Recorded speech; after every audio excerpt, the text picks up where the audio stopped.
All right, Okay. I think we live. Yes. All right, now's the time to share. Share.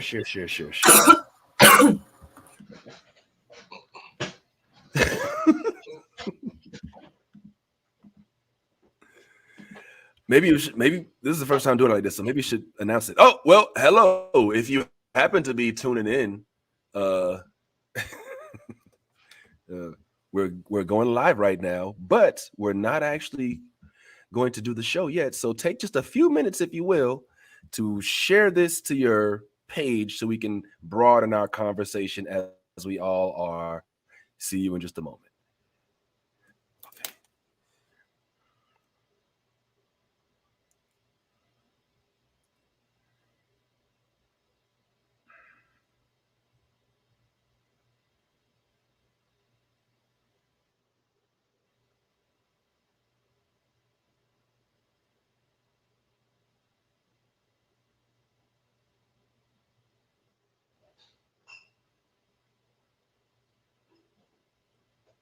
That's not what I want. That's not what I want.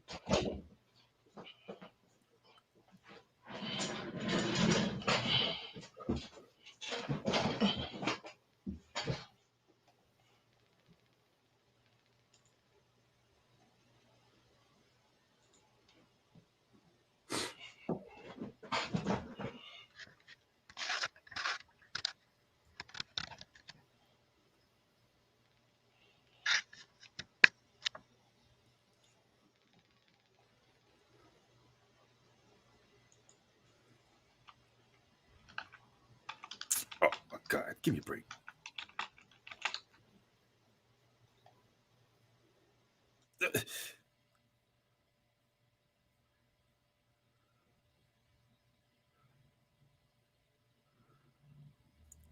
I'm so tempted to do the countdown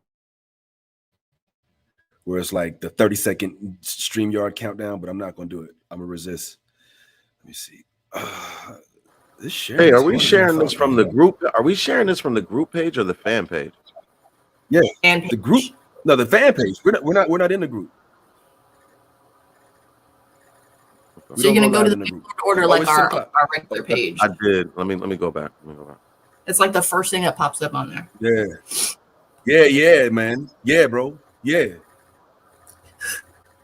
You know. This idea. Vince, we don't get a soft countdown this morning. You want a soft count? That's what we want, a song countdown. That's what we want. That's what we do. Let's do it. That's what we want to do. Oh, don't get me wound up, bro. I just had coffee, bro. I'm ready, man. I'm ready for it, bro. Get it done. You gonna make me do it. You gonna make me do it. Yeah, you gonna make me do it. Oh, stop. All right. I tell you. If I can share this last time okay, here it is. Ty just shared it. One time for Ty. All right, cool. Oh, this is so weird, yo.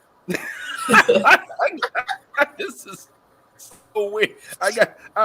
I'm sorry. This is such a different way, but we'll perfect this as we go along. All right. Oh, it's officially after 10 o'clock. All right, cool. Let's do a song. Wait a minute. Is this? Oh wait. Okay, I just learned that you have to make sure you don't share onto the same page by accident. The same page. All right. We ready? All right. Let's get it. We doing it. We're doing it. All right, let's do it. We're doing it. All right, let's do it's real blurred roll call, baby. It's real blurred roll call. We ride in this bit, and it's time to get lit. So let's all tell your families and all tell your friends, cause it's me and Yasby and my homie Ty Lee and my homie Minister Q and the other Tyrone C, because he up in NYC and we all finna get it, and I split it. I won't quit it, cause you know that I'm so wicked like that E. What you don't know, that he talks so much that he can go all the way until 12 o'clock if you let him go. Let me all right. I think that's enough.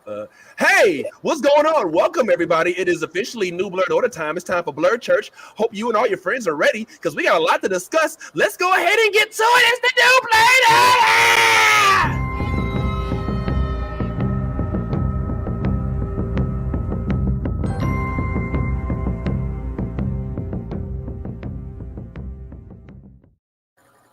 Bruh. Way too much to discuss.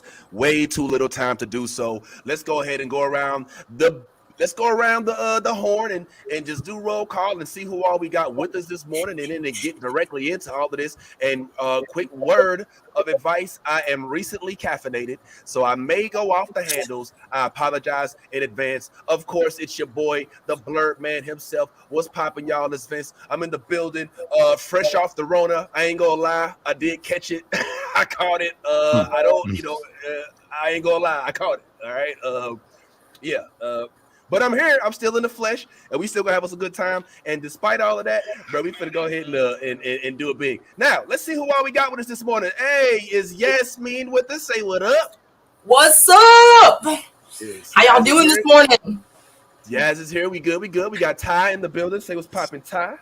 Yo, what's goody? Ty sound like he got the same Rona I got, bro. Yeah, man. It's all good. Let's keep 6 feet away from these screens. Tyrone in the building. What's going on, homeboy? Good morning. How you doing? I'm good. We got Steph Ray, the word nerd herself, in the BILDENG. Look at her face, though. Like, he's not as caffeinated as I am this morning. I'm angry at a machine right now. No worries. Appreciate you being here. You are famous. A lot of folks are talking about the things you saying, including some famous folks, but we'll save that for later. And then we've got Minister Q, the one and only rebel leader himself. What's going on, man? Now, if we could only get him off of mute area. What's happening? We good, man. We good. We so glad to have Minister Q in this morning. Minister Q, for those of y'all don't know, is like our resident Uncle Blurred, so to speak, as I sit here and play musical boxes. And he knows more because he's into the lit and the games and all of that. So I want to go ahead and just go down the list on a few things that we want to talk about today. Of course, there's been so many developments that we got so much to say, but let's just go down the list. A few things. All right, first and foremost, we know Boba Fett had a new episode, but we also have a new show out right now. Those of y'all don't know, called Peacemaker, which is making some headway. We definitely gonna talk about that. We got Naomi, which is also on the CW, making some headway. There's a lot of other headlines out. I don't know if you know or not, but Aquaman is getting divorced from Lisa Bonet, unfortunately, which puts him and her on the market, which is kind of weird. There's also talks. We already discussed last week, Tom Cruise coming on here. But I'll tell you what, man, forget about all that other stuff. Let's talk about some of the things that happened with Boba Fett first. But we got to hurry this up because I cannot wait to talk about Peacemaker because that is a crazy show. I ain't gonna lie. It may just be one of the best DC shows that they put out, as far as my opinion is. But let's go with the Boba Fett and then go down the line, not to discount Naomi, our first show about a black teenager woman who has superpowers, and we'll go over that. But Boba Fett is in, and I would like to start with our resident optimist, find out how this episode was, even though he's not necessarily all that sweet on Boba Fett. Tyrone, sir, Yo. What you thought about this episode, man? Anything stand out? You like it? You didn't like it? What's up? Yeah, I thought it was better than the first two for sure. Again, the show is fun and sometimes silly. And I think this episode really showed both of those things, the fun and the silly. I think they really piled on the silly at times, but I think it's an intentional move to kind of get back to that kind of Clone Wars kind of feel, maybe that prequel kind of spirit. I don't know, because I kind of took a step back and I was like, you know what, this is just, let's just have some fun. So I'm not mad at Boba Fett. I'm not mad at anybody else. Not mad at the colorful speeder bikes or the emo band or anything like that. So we're gonna have some fun with it. I definitely have an opinion about this, but let's go around the room. Yaz, could you counterbalance that optimism? And then we'll kill it all with Stephanie right after you. So yeah, I loved the episode. I thought it was pretty badass that we got Machete officially is in Star Wars. Like, is anyone else like down with that shit? I mean, I thought it was of all people they could have used. They used Machete. Like, let's be serious. Danny Trejo, like, he's funny, but he's not like, you know what I'm saying? Like, he plays the stupid movies, you know what I mean? So, I don't know. I thought that was kind of interesting that they brought him into Star Wars. And I liked how, like, he was the one that delivered the Rancor. Like, what? Like, he's the fucking, like, the guard that guards the depressed Rancor. I thought that was super gangster. And I also did like the Paramore band, you know, that's like guarding Bubba right now. That's kind of how I feel. Like, that's like the chick is like Paramore. You know what I mean? Like, yes, I'm into you. I can totally see this band just like kicking it out and just like start jamming, dude. Just fucking going ham right now. Like, so you think this is a band? All right. So I think this is a band. Low key, I think this is a band of badass fighters that you know, their name is Paramore and they're coming back. Like, we're about to have a hit smash like any day now. All right, cool. Stephanie, go ahead and tell us why we should hate this episode, please. Boba Fett is just so weak. Like, honestly, y'all really talked him up. Like, oh, he's a badass. He's a bounty hunter. He's one of the toughest guys in Star Wars. He didn't even say much, and he got his own whole show. And I went in it like, okay, this dude is gonna be bad. Like, he's bad meaning bad, not bad meaning good. Like, he's terrible. First of all, okay, you're trying to control a whole planet, right? It's just you and your best friend and 2 pigs. Like, it never occurred to you, hey, maybe I should have an army. Like, the mayor has a whole band of ninja assassins, and it's just you and your friend walking the streets. You already got almost killed once. Like, why do you think this is fine? Then this man walks in and is like, nobody respects you. And he's like, cool, let's hear him out. Like, no, that man should, like, you should have made an example of him right away. Okay. And then you hire a bunch of teenagers, basically a band, as Yaz just said. The different colored scooters were giving me very much Power Rangers. That's what I didn't even think about that. I hate everything about it. And just as things are starting to get a little bit interesting in the present, they're like, haha, psych, let me show you some flashbacks that have nothing to do with anything. And does he sleep in the cryo chamber every night? Does he sleep in that thing every night? Because I feel like he's always there. It's like I don't know. The back to tank is where he sleeps. And he doesn't have a guard? I'm like, are you stupid? You should have someone right by the fucking glass if you're going to sleep in a water chamber. It was way too easy for the black Wookiee, whatever the thing was, to almost murder him. He just makes so many bad choices that are obvious, and I'm frustrated. Yeah. Well, I mean, yes, you're definitely describing the pains of building a gangster empire on Tatooine and Mos Espa. Talim, man, how you felt about it? But yo, it's hilarious. Stephanie's not wrong though. I just want to point that out. He's not wrong, and she's not alone in how she's feeling. There's a lot of folks online who are like, "What has Disney done to my Boba Fett?" But we'll talk about that later. Talim, man, what's going on, man? I mean, you kind of just alluded to it. I agree totally with Stephanie. This is a roller coaster ride of a show. You know, one week I love it. You know, this week I hated it. I thought this was a wasted episode. They didn't give any character development behind the biker gang. You know, and I got the same vibes Stephanie got. As soon as I saw them and they color coordinated motorcycles, I got Mighty Morphin Power Ranger vibes immediately. I immediately got them. And then the chase scene. How are you going to be on motorcycles and be chasing a speeder and your motorcycles are slow as fuck? like that nobody noticed that there was like this was if this was CGI, it was terrible.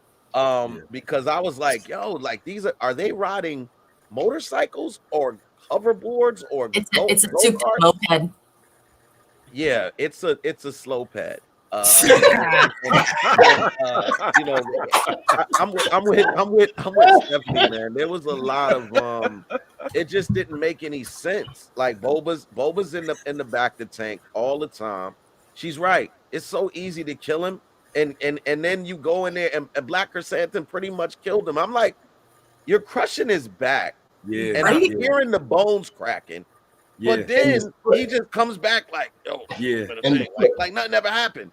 Now, last I checked, he's just a clone. I didn't know he was like Bionic Man. Like I didn't know that was part of being Boba Fett. But yeah, I'm totally with Stephanie on this episode. I hated this episode. It was a wasted episode. They could have taken, they could have did this. They could have just fused this with the past episodes, and we could have got all of this. But yeah, man, I'm with you, Steph. This was terrible. This was a terrible episode for me. Definitely a controversial episode. Minister Q, Resident Rebel Alliance. Again, I loved everything everybody said because I watched everything actually. Behind the helmet, the making, the director's stuff, and things like that. So for me, it's more like Tyrone. I looked at it as pure fantasy and fun because they want to make some money off of Boba Fett's name. Now, but on the real, I mean, I love the whole, Tuscan. Oh my God, there's some things I liked. So what? Listen. That's why he came out. I agree with my man. His toes was twitching. He should have been dead a couple of times, but he lived from the God dog it, I lost it. From the he doesn't die. He's right. He come out of there. Come on, dog. If you live from that, you're a bad man. You can do anything you want to do, and that's why he can walk into town, my lady, and not die and not have an army because he's building one as he's going on. The motorcycle guys are the Power Rangers or whatever the hell they are. I don't know what the heck that was right there. That doesn't have anything to do with anything Star Wars at all, in my opinion. So again, this show was made so Boba Fett, because if you looked at the other things, they had no idea anybody was going to like this guy, and all of a sudden they're going to cash in on it. So welcome to the money. Yo. Oh, let me say this first, right off before, in case I have to go. Whatever this DC thing is, hated it. Oh, wow. Hey, Vince. It's not a superhero movie. I know. I had to mute because I didn't want to cuss, motherfucker. But I did. I'm glad you have an opinion on that because we definitely gonna touch on that. And I'm glad you well versed in all this stuff too. But what's up, Ty? What's up? I just wanted to say this to Minister Q. No, Mr. Q, he did not live because he was a badass. He lived because he had Finnick with him. Because if there was no Finnick, there would be no Boba Fett. Boba Fett was on his way to hell. He was on his way to hell had Finnick not saved his behind. Listen, 100% I'm behind. The only reason I loved watching it was because May was in it, man. Oh, look at you now. Look, we don't want to go to blows on this show now. That's my baby I'm talking about over there. I love May. That's what we're doing. Okay, we're having. All right, we're gonna. All right, two. My baby. I believe. Look, you got the picture of May in the background. Yeah, Coulson and May. Oh, you look at. Oh, Oh, man. all right. Hey, I love Finnick, man. The outfit, the fuck? Dude's got a Dell over here. My man's got a. He's keeping. I like Finnick. Yeah, Finnick, Shan, Mistress Finnick is what's up in this thing. She's the one saving him. He went. Thank you for sharing your. No, that's what the robot referred to her as. If you listen, you watch the show. Mistress Finnick. Right. Bro. I ain't crazy. Well, we appreciate you, Q, for being here, and thanks for sharing your spank bank pictures with us from the background. What we do, I would like to, at the very least, go. Let's go to the background and the backstory of what we learned this episode. All right. So first thing first, the whole episode started all with one thing. We had one guy who basically had a question, and that was, excuse me, sir, where have you seen my stapler, or what is it that's going on? Now, the same dude from the office ended up coming, not the office, Office Space. Office Space, excuse me, came in and was like, yo, look, bro, I love how he did it, though. I ain't gonna lie. Like, there's some high points and some real low points. He didn't come and was like, yo, man, these kids is on my lawn. He was like, hey, man, nobody respects you. Yeah. It's like, I'm insulted on your behalf. They're stealing my water, and that didn't never happen before. They ain't no other daimyo ever had that. They ain't nobody ever stole my stuff in any other daimyo. And I'm embarrassed for you. And I'm embarrassed for you, bro, because they don't respect you enough to not steal from me. The brilliance of this, you know what I'm saying? Like, I love it. I love it. The gall, the chutzpah, as some would say, right? So he says, yo, look, there's no stapler. And then Phoenix like, yeah, he said they stole the stapler, alive. And so next thing you know, they're like, all right, well, what are we going to do about this? And he describes them basically as cyborgs, which is what they ended up looking like. The one dude from the 100, I don't know if y'all watch the 100 or whatever, but this dude is in the 100 and he ends up taking out one of his eyes, I guess, and replacing it with a cyborg eye, which he says he's proud of at the end of the day. We also have Strawberry Shortcake here, who is another leader of the man, who looks like she was in that cartoon Jim back in the day with the rock star Barbie. Yeah. And now he, instead of going to them being like, yo, look, bruh, why don't y'all pay this man what y'all owe him and stop stealing? He's like, hold on, wait, so y'all have to pay $1,200 for what? So he finds a way to bridge it. I think the hardest part, Tyrone, for folks to really grasp when it comes to this series is the notion of Boba Fett, A, not being a bounty hunter, and B, not being a badass. Because he's losing both of those titles in this series, which angers a lot of people that are Star Wars fans, Tyrone. What I mean, does that didn't that come from his first statement though, Vince, when he comes out and how he's gonna rule? Yes, but what Tyrone has been saying in the last few weeks, Minister Q, is why did he change it? Like, what really happened? And we can sit and debate: is it the Sarlacc pit? Is it the Tuskens? Is it the little kid? Is it the fact that in this episode they were killed off, which I think is a significant development that we kind of rolled over. But the question I think Tyrone is saying, like, all right, how do we get from Boba Fett, Master Badass, wrapped up Luke Skywalker, brought Han Solo all the way from wherever, from where he was to to Jabba's palace, and now we've got him basically recruiting as you know the freaking Blink 182 band to be his bodyguards. So that's what the question is. What's up, Steph? Before Tyrone, I'm waiting to see this man get ruthless. Like, y'all made him sound so tough. I'm ready for it. And I feel like when he catches up with the biker gang that killed his friends, we're finally going to get to see him like unleash a little bit. But I'm very confused by the writing. If he was supposed to start out ruthless, how did he get soft and then he's supposed to come back to ruthless? Like, he's getting old. A soft character and then built him up that way, because for him to be set up to start that way and he starts out as whack as he is not compelling at all. Yes, and he keeps setting himself up to be assassinated, just setting himself up. So, like, okay, my thing that I don't get that you guys like keep like don't are I guess grasping is like when you're like in your prime, you know, like in your 20s and your 30s, you know, and you badass, you know what I'm saying? That's the Boba Fett we know. He's fucking old now, okay? He wants to chill. He wants to own a dynasty. He's already did all that little kid shit. Now this motherfucker wants to be like the kingpin. He wants to be on top of the shit. He wants to have minions like him, not him. You know what I'm saying? Like, there's a point of like, I'm going to grow up. You know what I'm saying? Like, he's at that point now. This is what we're seeing. We're not going to see the ruthless ass Boba Fett that we know and love, because that's who he was. It's not who he is now. You know what I'm saying? That makes perfect sense, yes. But old men are badasses. Some are, right? But he has been a badass his whole life since he was a child. He's got to see what having being a badass the rest of your life growing old looks like. What happens? All the motherfuckers died. Did they not?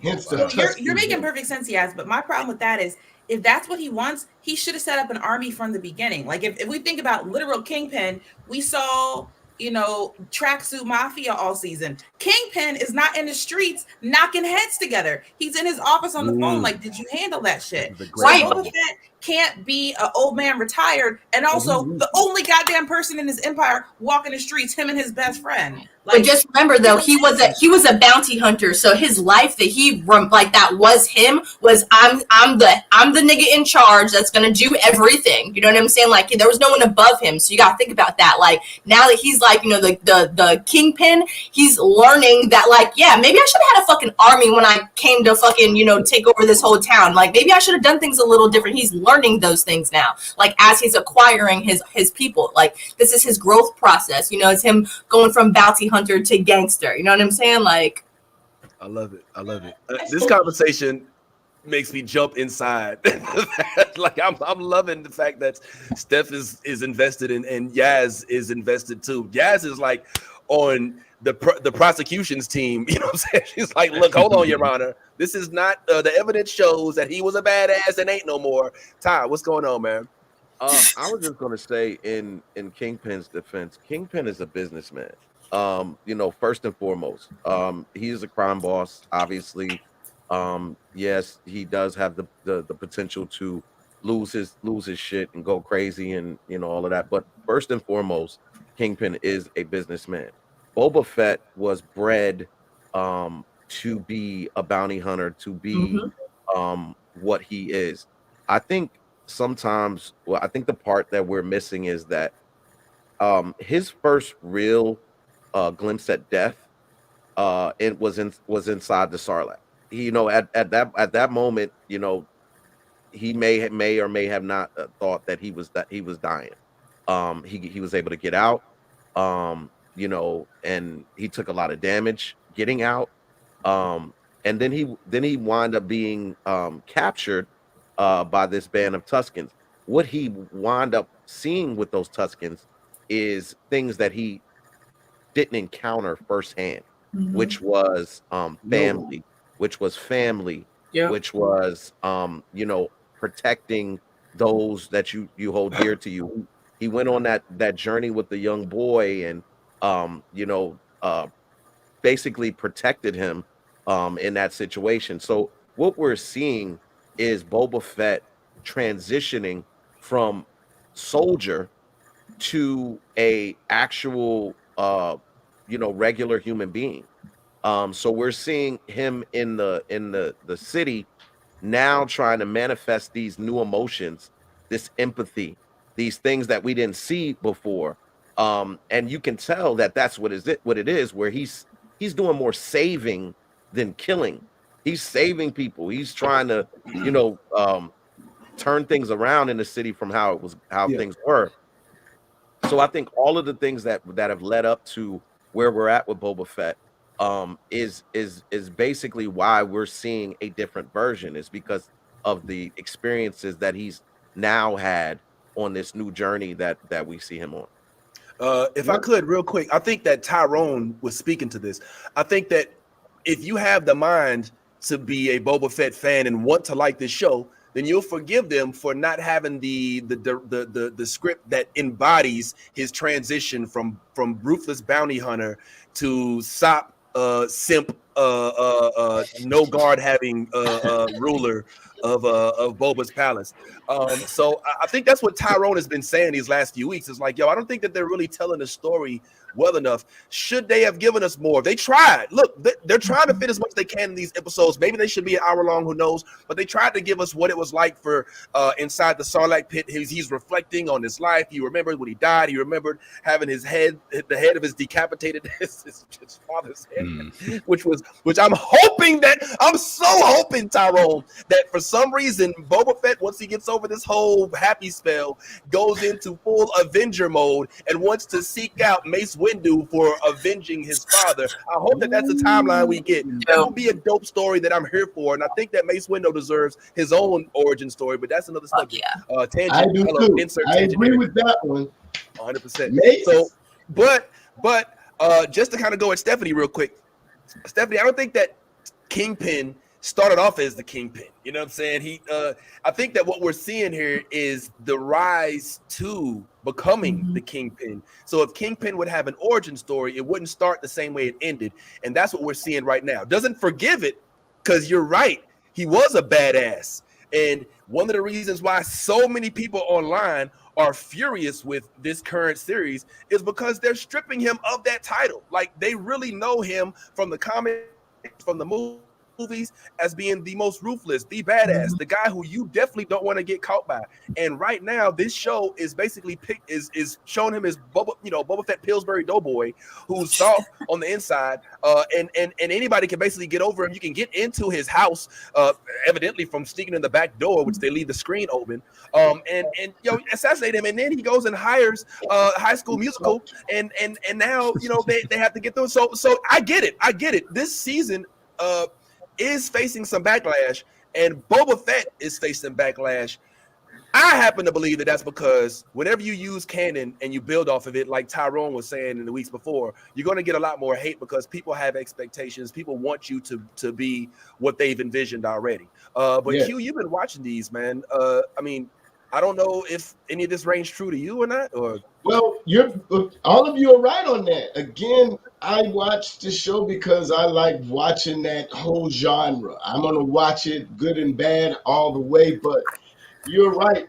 The people who came in to greet the new boss would have been dead with the real Boba Fett from the beginning. As soon as they started talking, they would have done, because that's not what he needs to have happening. And you're right. He's supposed to be more ruthless. He's talking too much. This is why he's in positions to get killed when we're looking at the story. I agree with Tyrone. Not Tyrone. My man about how I think the Tusken had a thing to do with him. The Tusken death had all this to do with trying to make a change. The biker gang was supposed to have been wiped out when he first walked out there. He's supposed to be more ruthless, but I forgive it. Yeah. I can watch it because I like some of the things that answered for me. Again, I had no idea about the Tusken thing. None of that. That was awesome to me. The whole thing. And from that, I saw nobility coming into him. This is why he's trying to rule with dignity. You understand? He's learning the meaning of how a big boss, because the boss Tusken was what Boba Fett is. He ain't talking not. What? Oh, kill him, off with his head. It's done. I ain't have to say a word. And he loved that, but he learned how noble he was because he treated him with respect as a prisoner. Mm-hmm. You understand what I'm saying? And he learned now that I can't just do this like this, but it ain't gonna work in the position he's in. He's gonna have to do some adjusting. Yeah, Tyrone. Yeah, everything. It's funny because there's a lot of debate and a lot of talk, but most of it, we all agree with each other on the things that are supposed to be driving Boba Fett and the reasons he's making changes and stuff. I had to change the way that I watched the show because like I'm not now looking for like great character development or like really good story. I'm not looking for that stuff anymore, frankly, because like I don't think that that's what I think. If they wanted to tell these stories, if they wanted to really tell the story of like Boba Fett making the the decision to just be a completely different person, they would have focused on that, and they probably could have told. I mean, Robert Rodriguez and Jon Favreau, like we know these guys can do this stuff. So I feel like what they're trying to give us is just some fun. And they just happen to choose Boba Fett, which pissed some people off. So I had to just change the way that I watched the show because I decided I was like, I'm done being mad every Wednesday. Like I want to have some fun. Yeah. So I just had to change it, and I was just like, fine, I'm with it. Just whatever you want to. Oh, okay. Slow speed chase. Let's do it. Like whatever. Like we're hanging out now. Like so that's kind of like where I am with the show. But it's still like and also like now I just like laugh at the bad stuff. Like when a Wookiee sneaks through Boba's entire palace through the Gamorreans and Panic at the Cantina and and whoever else who was supposed to be their guard and stuff.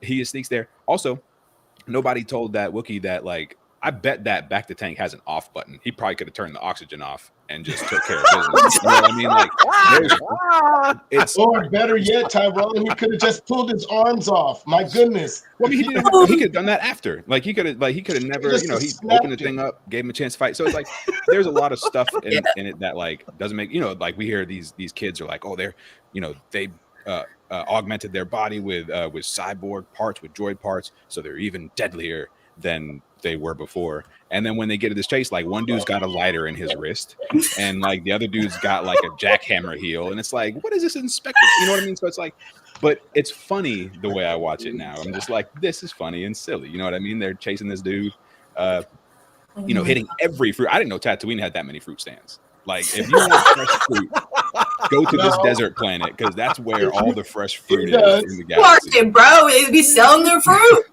Yeah, but it's like pretty spot on with the locations, guys, from the games and stuff. It all matches up. I have no complaints about canon or anything like that. You know what I mean? But it's just funny how many things just stick out as ridiculous in a fun way. I'm just like, all right, here, I'm in. Let's just have some fun with it. Ty.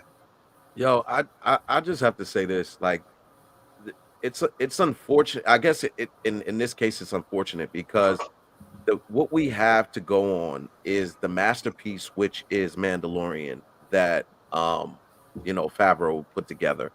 And Favreau has his hands all in this one as well, even though Rodriguez is the one that's pretty much directing it. So even though I understand where you're coming from, Tyrone, I think it's for us to just kind of just accept that, that's the case, that okay, now because I've been watching the show and it hasn't matched up to what my expectations was, now I'll just have fun with it, is I think in a way it kind of takes away from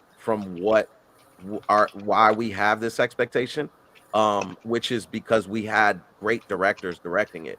I personally am still on this roller coaster ride because you give me excellence, and then you come back with mediocrity, and I'm like, okay, where are we going to go with this? Are we going back to excellence? Are we going to keep up with the mediocrity?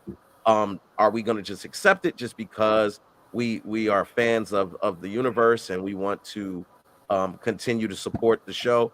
I personally think that it's they could have done more with the backstories, and excluded some of the stuff that was unnecessary. I would have liked to see, and maybe this is to come, but I would have liked to see more of how Finnick and Boba Fett even linked up. Like, yo, like why, like she's dedicated to him in a way and loyal to him in a way. Well, you're not getting paid for this shit.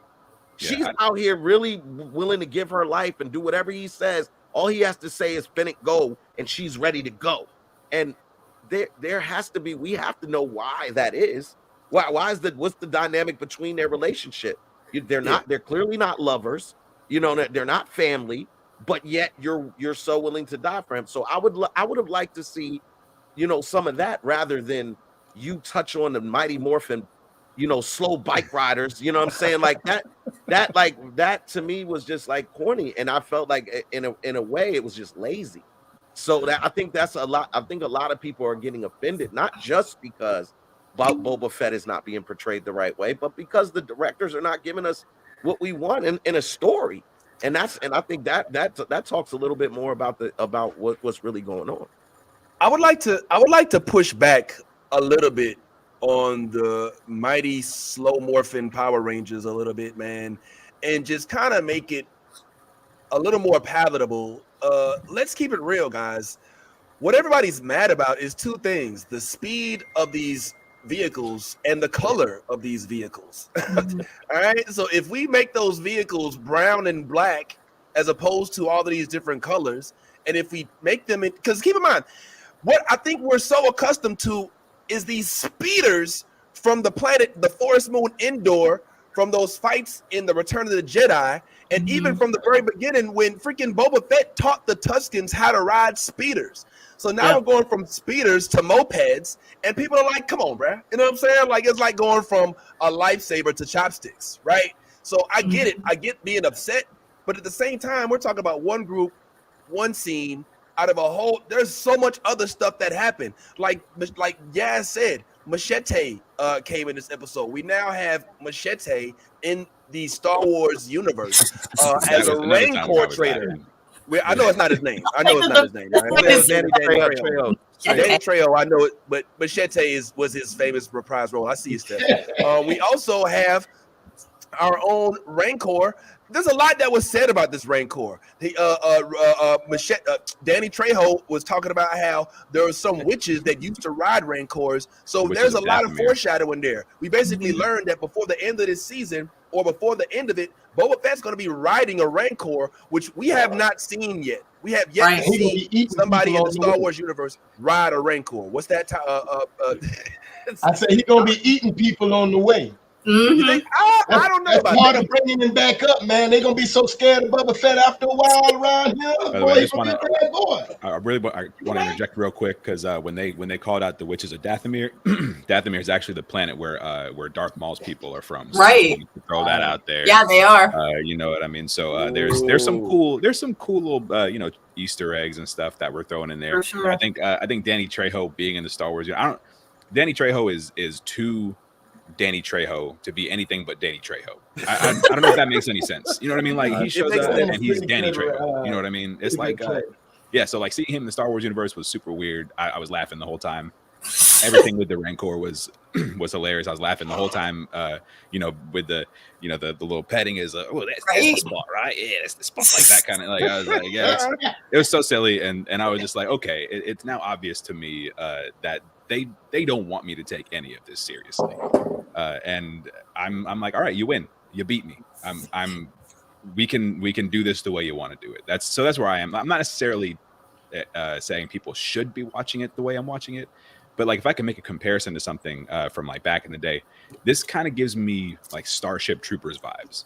I don't know if you remember Starship Troopers, but it's not technically not a great movie, right? I mean, there's so much that's bad about it, but it's so much fun. I watched that movie I don't know how many times. You know what I mean? It's such a fun movie. It's one of my favorite sci-fis because it's silly, but like they nail some stuff, and like this is kind of the comparison that I'm making now, and I'm just like I no longer expect this to be a show where I'm like, wow, this scene was pulled off so well, because like you were saying, Vince, the speeder chase with the speeders and stuff, like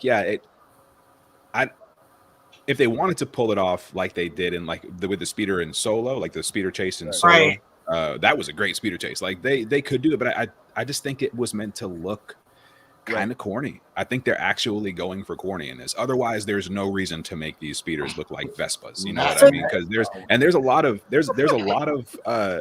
speeder design throughout Star Wars lore, and a lot of it looks really cool. Even the colorful stuff looks really, really cool. They went like Vespa with this, and I was just like, wow, what a choice. But hey. So you know what I would have thought like would have been way better for like this, instead of like the speeder chase, but they would have been on like Banthras, like how slow those things are. You know what I'm saying? Like the desert, like the big desert creatures, with the horns and shit. That would have been fucking epic. Like no lie, that would have made this episode. People would have been fucking talking about how awesome that shit was. Like real shit. If they would have all been bracing Banthras like through the town, you know what I'm saying? Like just moves, like weird fucking. That shit would have been funny. I would have loved that. So Tyrone, you think that this is deliberate? It couldn't possibly be inadvertent. It has as far as the way that it's being portrayed at this point. So you don't think that they may just, the writers may just not have gotten it right? And I don't think it's either or in this, and so I think it's that they're very intentionally going for corny, very intentionally going for fun and that kind of stuff. But also there are times where they're just not doing anything very well, like that speeder chase. I don't think any of that was very good. It looked like they were at about a jogging speed. You know what I mean? And there's things you could do with the camera and with the set and all that other stuff to make things look faster, and it just didn't. And whatever they put, but it was so much. I think it was because they want to keep using practical effects. They want things to be as real as possible instead of looking CG or that kind of stuff. So I think that they were kind of limited there. So yeah, some of the stuff that they're doing, and like I said, with all the stuff with the Wookiee like going up and almost getting Boba and the Rancor stuff, like I don't think any of that stuff was particularly good. Me either. Even with the way they're trying to portray it, but I just think that the spirit of the show, the tone of the show, the stories they're telling, I think those are deliberate. So I don't think they're necessarily getting them wrong. I just think in that case, it's just not what we would like to see. But I do think we will see how he and Fennec met. I think that's one thing that we can feel pretty confident that we'll get at some point. Because who knows? And maybe they're just like, hey guys, fuck you. You're not getting it. You know what I mean? But like, it was a whole Fennec spinoff. Because everybody's like, I hear like in all chambers, like everybody's loves Fennec. Yeah. Everybody loves Finnick. Well, That is what I'm hearing on well, all platforms. Ty, if I may, Finnick cross platforms. Like Finnick has been with us through many of these the animated series. She Yep. was very prominent in Bad Batch. If you had watched that, you would have noticed. Yep. And she was also prominent in the Clone Wars. It's just dope as hell that they match. She's so perfectly casted, bro. Like Right. if you look at the way she is in the animated series, and then you Yes, look sir. at where she is now, she looks almost exactly, and she acts exact. She's ruthless. She has no emotions. She speaks with a monotone. You know what I'm saying? Like she's literally she's almost the saving grace of this show. But I do want to say also that in Star Wars, ever since the first original 3, 4, 5, 6 episodes, there have been problems with pleasing the cast. I mean, pleasing the fans. And even John Favreau, through one of the memes that Yas posted recently, it said that one of the keys that he has in developing these shows is you have to keep the old school fans and bring in the new fans. And I think where he's having a trouble with that is bringing in the new, is keeping the old school fans, because most of us that are brought up with Star Wars, we have standards that we want Star Wars to meet, right? And if they don't, if it feels like they're flushing it down, which is what I said at the outset, I was like, yo, this show has potential to be hazardous towards the Mandalorian because it waters down the whole notion of folks with helmets like this. And now when we look at these shows, we might be thinking, oh, is it a Boba Fett or is it a Mandalorian? I mean, I don't remember hearing too many complaints about the Mandalorian. And why is that? Because we don't have too much backstory on the Mandalorian. He wasn't killed off in the series. But with Boba Fett, we're like, oh, this is how he was in the books, and this is who he was in the cartoon, and this is who he was in the series. You know what I'm saying? So I think that has an effect. But let's just kind of go down everything that happened, and then let's go ahead and move on real quick so we can make sure we stay on time. So we've already discussed the fact that he has his Rancor. He has a new pet Rancor that was delivered by none other than Mr. Danny Trejo from Once Upon a Time in Mexico, who evidently there is a Cancun or some sort. I don't know what's going on, but there may be a Colombia somewhere on Tatooine. Now we also have the Pike Syndicate, which was revealed to have been forced to pay 2 different entities, I suppose. And so they're basically saying, like, look, homeboy, I know you gangster and all that, but we ain't finna pay you and these other motherfuckers. You know what I'm saying? And now we got to figure out whether or not he's doing how he's going to rectify that as an issue. We also, in good John Favreau style, as he says, he's trying to merge these 2 cultures, old and new Star Wars, saw 2 clear Easter eggs that were trying to give us the sense that he remembers C-3PO and he remembers R2. Did y'all see those droids when they were going through the slow ride? I ain't gonna lie, that was cringeworthy. When I saw, I was like, oh, do we really have to insert D-3PO and and R3? It's off his head though. Remember the first episode? There are protocol droids and astromech droids are like essentially mass produced. So like, I get it. Okay. Just wanted to I'm not sitting there trying to say that they are R2 and C3, and I know that they're not the only types of droids. I mean, even in Bad Batch, there was a new C3PO droid that I thought was pretty cool. So I get that, but the forcing it in the episode was a little cringeworthy for my. Like, there's so many people around there, but they had to show, oh yeah. You know what I'm saying? Like C-3PO trying to dodge being hit by the plane. But I will say this. I think a lot is being made out of this car chase scene. But let's just call it what it is. This was not some big badass villain that was being hunted down by a bunch of mercenaries. This was a scary, skimpy idiot who was trying to evade responsibility and went out the back door. And so it's okay that the bad news bearers caught him. It doesn't necessarily have to be a Wookiee for, I mean, he's just one guy sneaking out the back door. I mean, why does that have to be such a vitriolic scene? So I think that we just got to take a step back sometimes and be like, look, man, you know what I'm saying? Like Tyrone says, look, I know I wish that this was on a speeder through a bunch of trees with some badasses and I saw more blood. But it's just a guy who tried to run away right quick. And yeah, they caught him on their electric scooters. So big deal. Yes.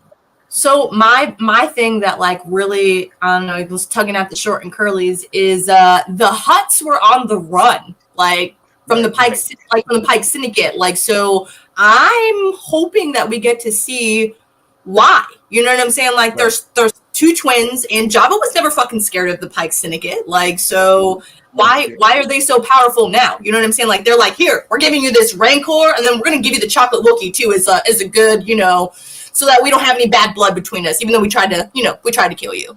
Like, like, what the fuck? Like, I'm sorry. Gonna give us your fucking assassin. Like, he's a chew toy. Thank you. Like, appreciate you. And then the dude was like, go. And that motherfucker ran. Well, look, that was when he jogged off, man. That was hilarious. I know. I was dying. I was like, why he got to jog off? Like, he could have just cool walked. Like, but he just like, oh, let me get out here before he changes his mind. Like, it was that's the kind of stuff that is just so damn funny. That shit was funny. Chewbacca would have never done that.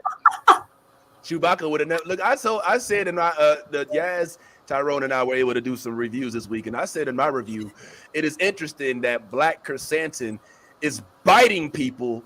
Right. He freaking bit. He bit the hog, and he bit the I cannot Morian. say the name of that species. The Gore, the Morian, the Miss Piggy and Kermit the Frog's kids.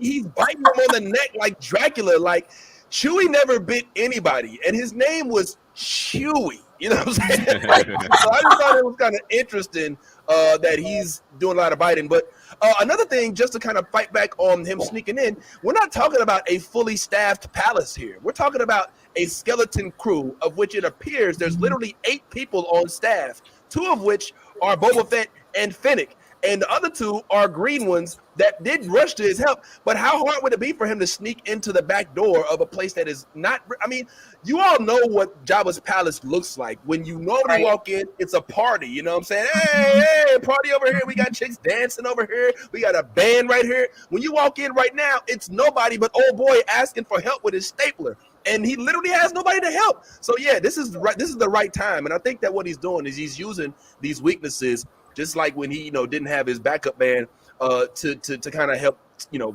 grow his empire. And then at the end of the season, I think we'll see him. I was mad about the Wookiee too, because if you watch Solo and they rescue and Chewbacca rescues them Wookiees, they whoop behind, man. A Wookiee ain't. That was crazy. That whole scene with him going in there, as soon as he snatched him out of that tank, his head should have been off, and that was it. Yeah. He went to go kill him. Yeah. So they made the black one kind of weak for me. I'm sorry. I was mad about the black Wookiee that was running and all of this here and was being betrayed. I was mad because he should have been accomplishing his goal. And you get what I'm saying? Our resident black defender, Stephanie, what say you about a black Wookiee that doesn't have enough strength to beat up a Puerto Rican bounty hunter? He's not a bounty hunter, and he's not Puerto Rican. I'm sorry, Yaz. I'm saying the Wookiee in general. I don't give a flip how they portray him. Ain't supposed to have been in that spot. But that was crazy. I mean, he was a better fighter than Boba Fett. You know what I mean? He was better than the star of the show. So it was tossing how many people to take him down? And they didn't even take him down. They trapped him in a pit. Like, they didn't actually defeat the dude. So and now he's submissive, walking around with just these weak. I'm sure they're going to turn it around, and at some point, Chewbacca will come back and Chewbacca and be on the side of Boba Fett because he showed him mercy or whatever.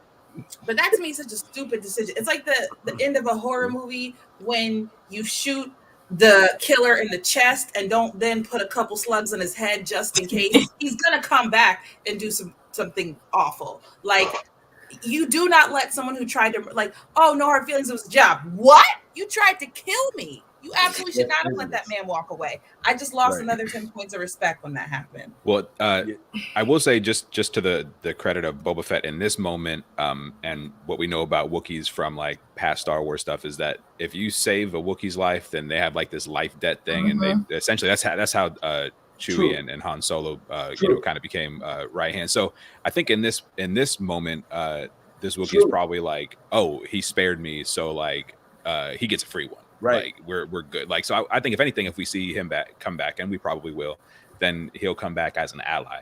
That's what I expect. Yeah. Lisa, you're not missing nothing. You're good.